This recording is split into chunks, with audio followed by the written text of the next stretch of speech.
All right, thank you for staying with us.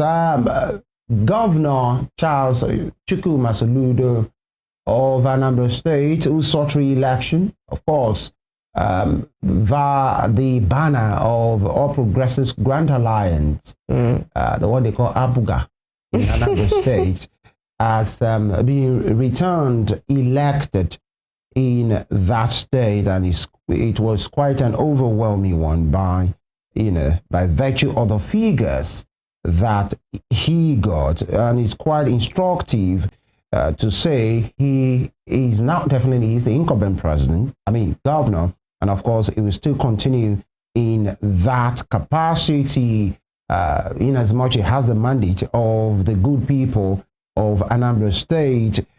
He returned 422,664, and his closest challenger was the candidate of the APC, who got less than 100,000.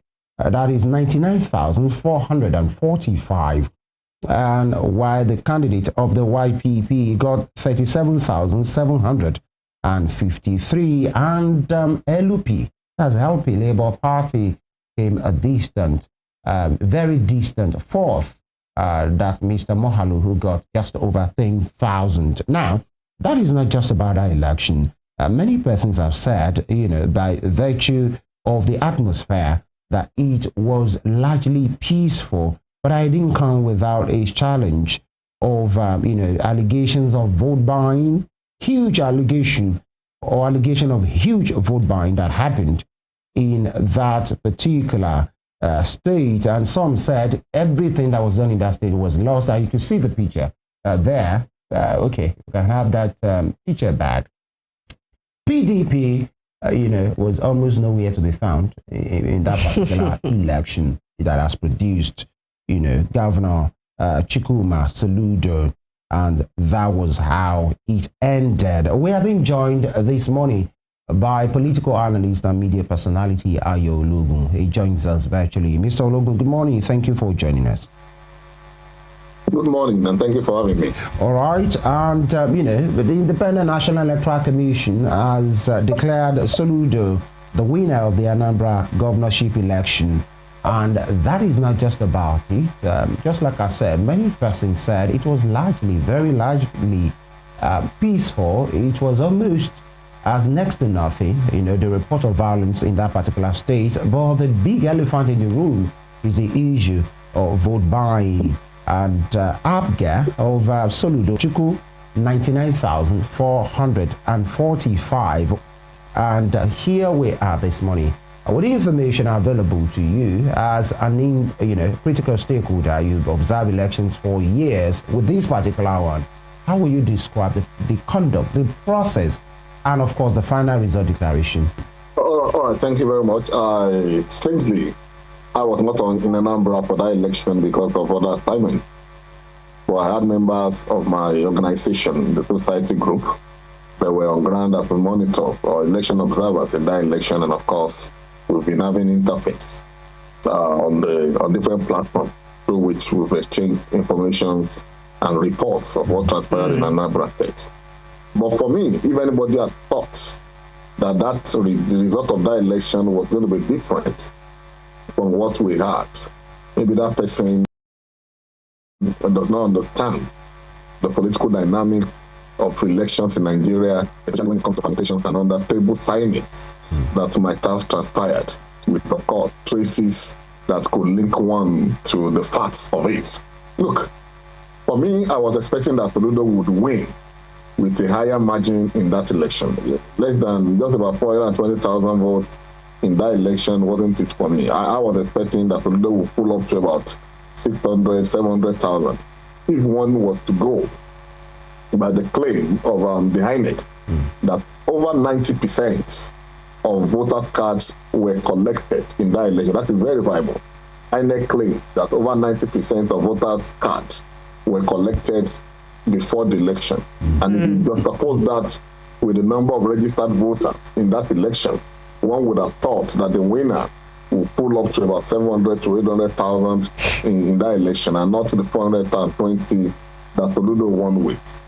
notwithstanding, I would not have expected anything otherwise that somebody else would have won that election. And I'll tell you why. Look, people seem not to understand the dynamics of elections and permutations in Nigeria.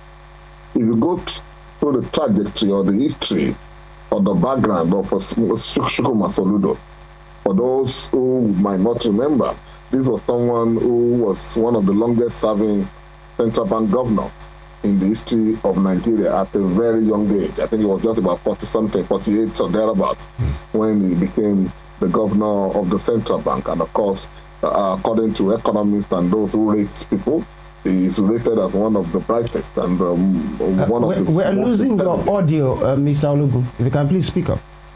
Yeah, what I'm saying is that from this trajectory, he was one of those who led the central bank at a very young age. He became governor of the central bank at about 48 or thereabouts. And history has it that he's one of the best in recent history that have led the central bank. That means he had a wide range of connection across the political divide, as expected. Perhaps that was one of the things he rode upon to become the governor of Anambra. And he has not hidden his belief, his love, and his support for Bola Ahmed Tinubu since when he has been governor. The romance between himself and the presidency, or particularly the president, have been such that it's enviable. This is, if you go through history or you go through the record, this is someone who has unfettered access to the president.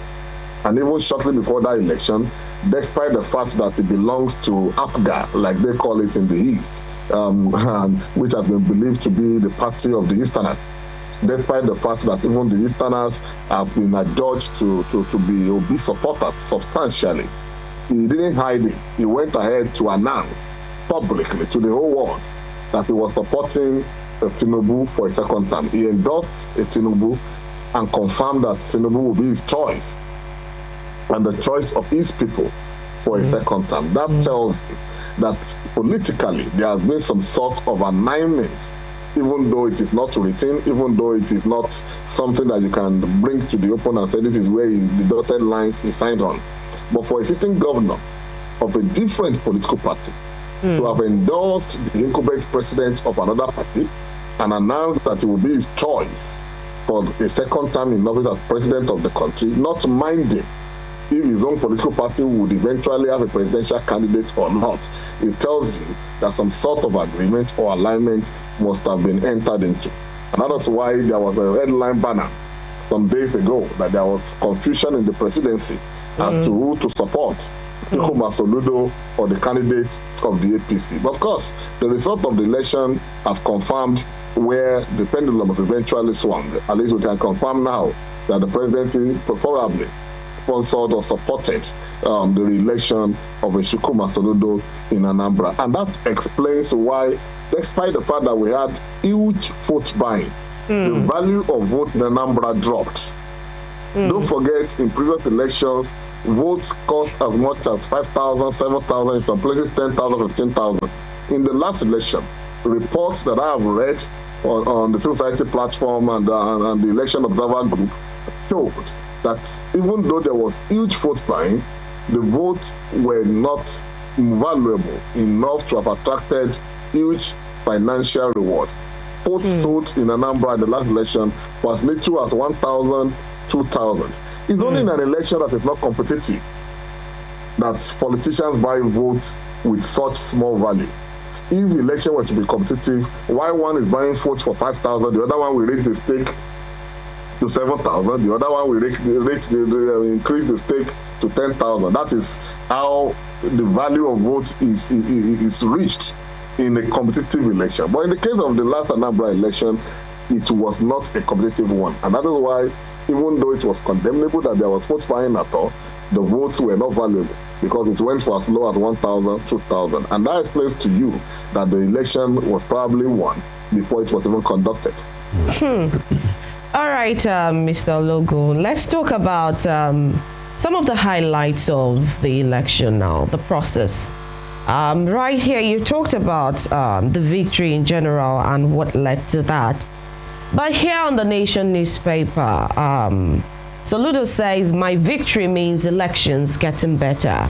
And the writers says, Tinubu, his re-elections is testament to visionary leadership, and we are having governors also hailing deserved victory, while the opposition, some of the contenders, have raised allegations of vote buying and all of those things that you've raised as well.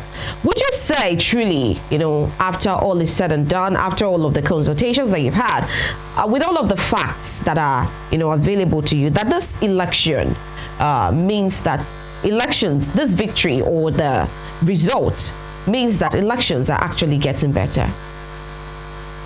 See, when you talk about election, you talk about 3 yardsticks. You talk about election being credible, you talk about election being fair, you talk about election being acceptable.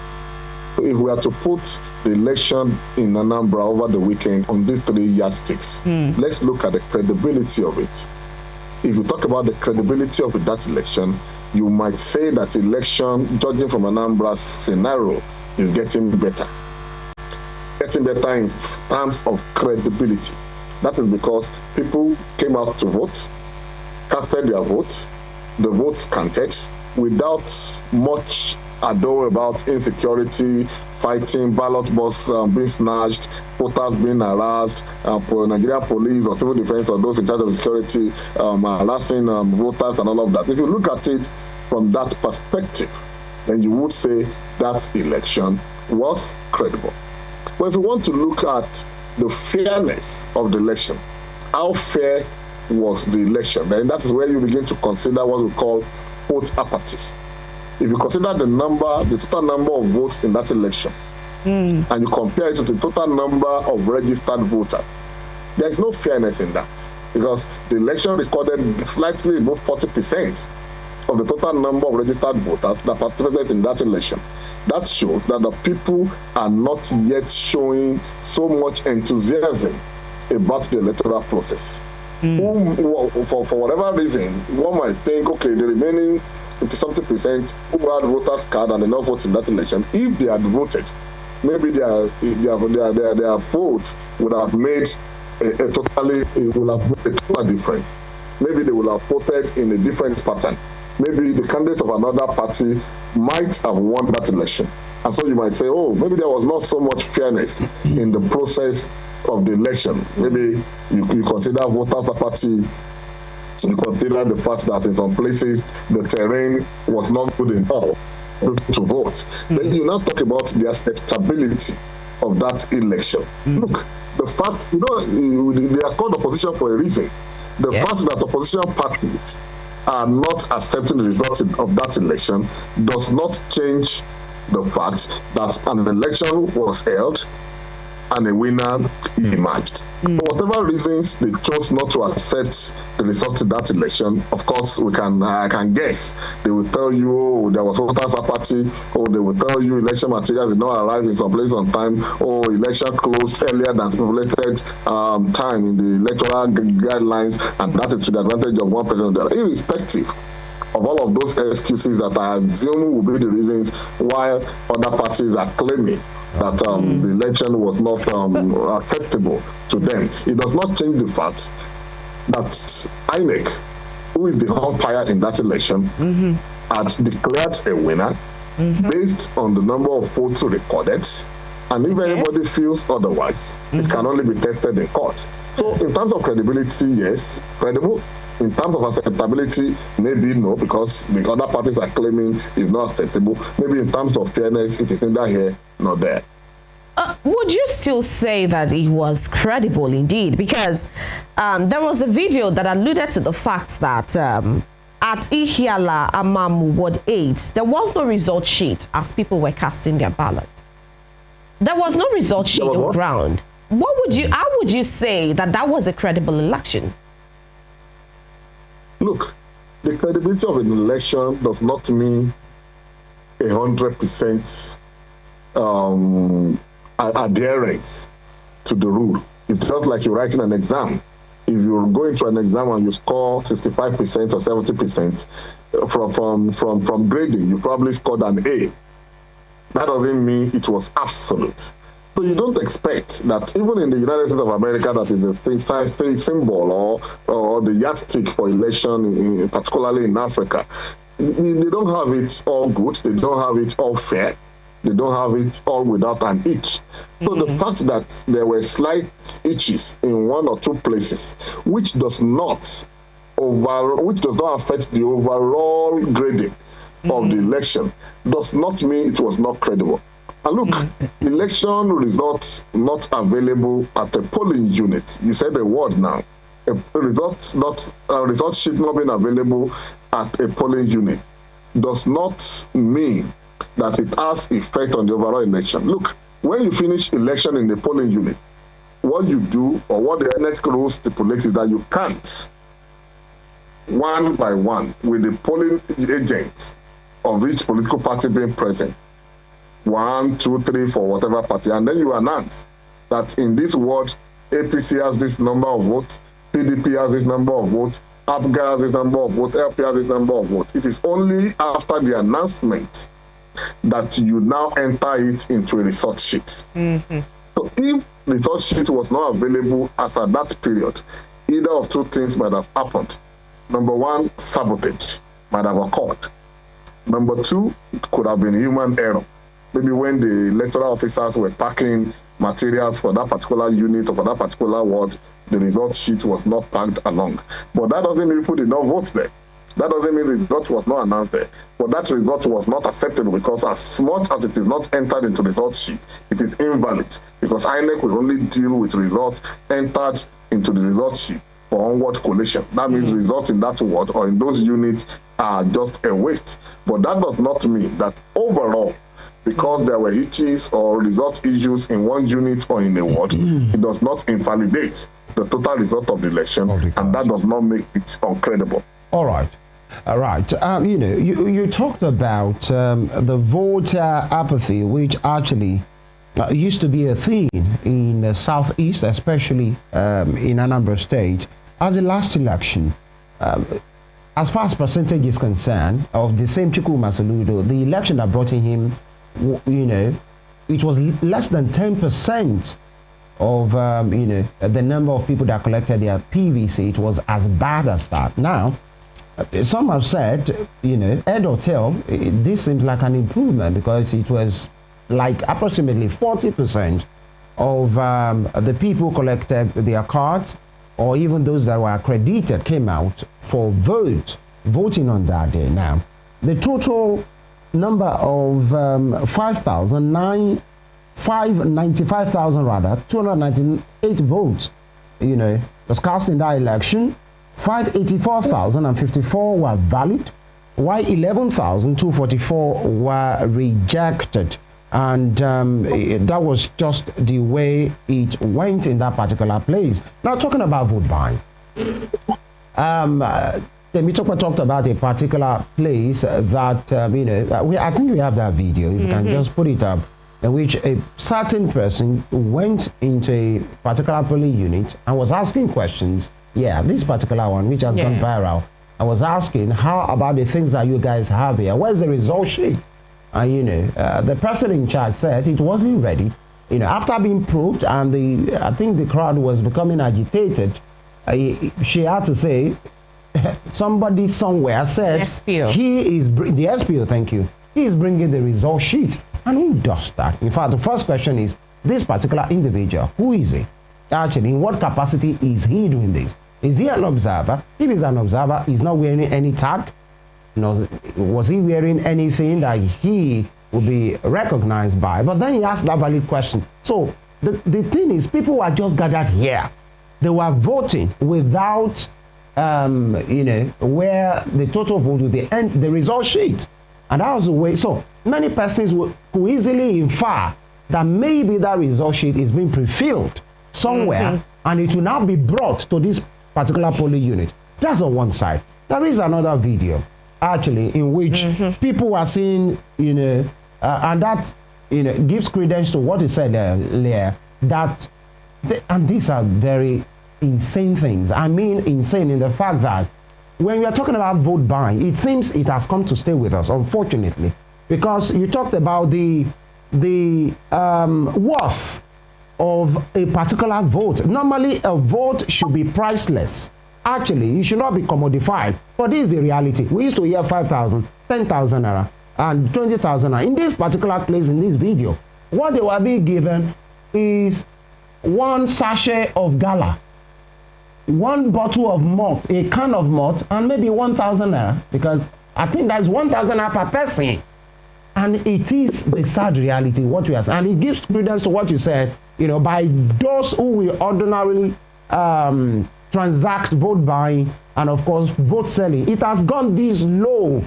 Does this give credence to the fact that this election was just a formality? Because Chukwuma Soludo was so popular in that place, he has done so well, and you talked about his alignment with the presidency, because you need to see the statement of the presidency talking about the man's visionary leadership. And so it means the high and the mighty in that place, almost everybody concord that this was an election that was, let's just go and do it. We know the winner. Because I was just telling my colleague, Tope, that you didn't see that army of APC's governors, the way they usually move about. Whenever one of their own is seeking re-election, we saw them in Edo when they came for Okpebolo. Almost all of them were there. And in this case in Anambra State, I didn't see all of them coming for Ukachuku like that. Does this mean this election, head or tail, vote buying or not, it was Chukwuma Soludo's win from the start? Looking at all those things that we have seen, one gala, one sachet of gala, one bottle of malt is 1,000 naira. I think there's what is called the conspiracy of the hairline. For those who understand the dynamics of politics, what played out in Anambra is what is called the conspiracy of the hairline. I'm glad you made an allusion to the way the APC governors used to carry themselves about when one of them is seeking a re-election. As a matter of fact, what they used to do is that they divided the state into federal constituency, and more than the governor, in some cases, 2 governors would undo each federal constituency when it comes to the issue of coordination, security, and vote buying. But in Anambra, what did you see? You can hardly count up to 2 or 3 governors that were in Anambra for that election. That shows you that as far as they are concerned, they have practically considered victory to APGA, or considered victory to Chukwuma Soludo before that election aired. So they must have considered it as a waste of time, a waste of resources to have moved into Anambra to spend so much time, to invest so much in security, or even invest so much in terms of cash doling, vote buying in that place. So it looks like it's a forgone issue. It looks like it's a victory before election. And all you saw in Anambra over the weekend was just ritual, formality.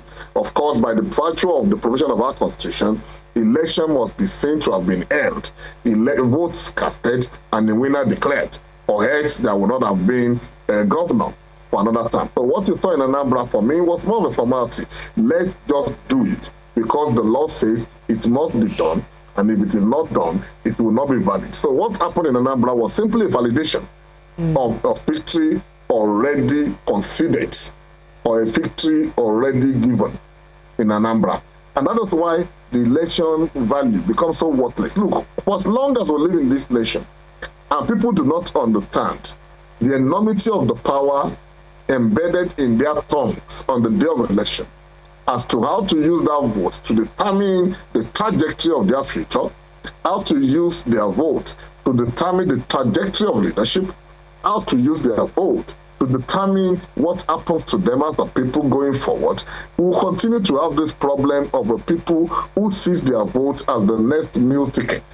For God's sake, how much humanizing could it be that old men and women were lined up to be given a pan of drink, a sachet of a piece of flour, gala, and then 1,000 being doled out? That is to tell you that this is how worthless politicians have considered the people. They are buying your food for the next 4 years with just 1,000 naira that does not cook or cannot cook a pot of soup, a gala that is not even enough to feed a 2-year-old baby, and a can of malt that you will gulp at an instant if you get thirsty, before you even leave that feet. Because of the sun, you will have wasted all of those things on water and water before you even left there. So they are simply telling you that is the what, that is the value that you have in the next 4 years. And so what rights do they have to come back and complain that they are not getting dividends of democracy? Politicians will tell you, didn't we pay you? And these are politicians that waste billions of naira on free politics. People that waste billions of naira to throw parties on their girlfriends, to buy all kind of useless and unaccountable things, and the one donating you 1,000. But look, I don't blame the politicians, because without a giver, there is no receiver. Without an intending receiver, there can't be a giver. If they have brought 1,000, they have been chased away with stones or being or shouted upon to say that, look, our votes are not for sale. For sale. That would not have happened. But for every willing buyer, there must be a willing seller. And we need to continue to orientate our people. That, look, you are the government. You hold the haze in determining who leads you. All right. And of course, if you don't do that, by valuing your votes, you will be taken for granted. All right. We want to sincerely thank you, Mr. Ologun, for your time and your take, and we hope we will get away from that conversation, because it's a new law right now. One sachet of sausage, one can malt, and 1,000 naira. Is it for encouragement? Is it thank you for coming? Oh, you know, so many things. But we must sincerely thank you, and we wish you a very good day. Thank you very much for having me. All right, we go on this quick break. When we return, we speak to other critical stakeholder, an observer that was on ground to give us a deeper understanding of what has happened in Anambra State, the election that has returned, former CBN governor, an incumbent governor, you know, a double governor for that matter. He was economic governor in CBN. He's now a governor. And of course, he has another 4 years. Chukwuma Soludo. Stay with us.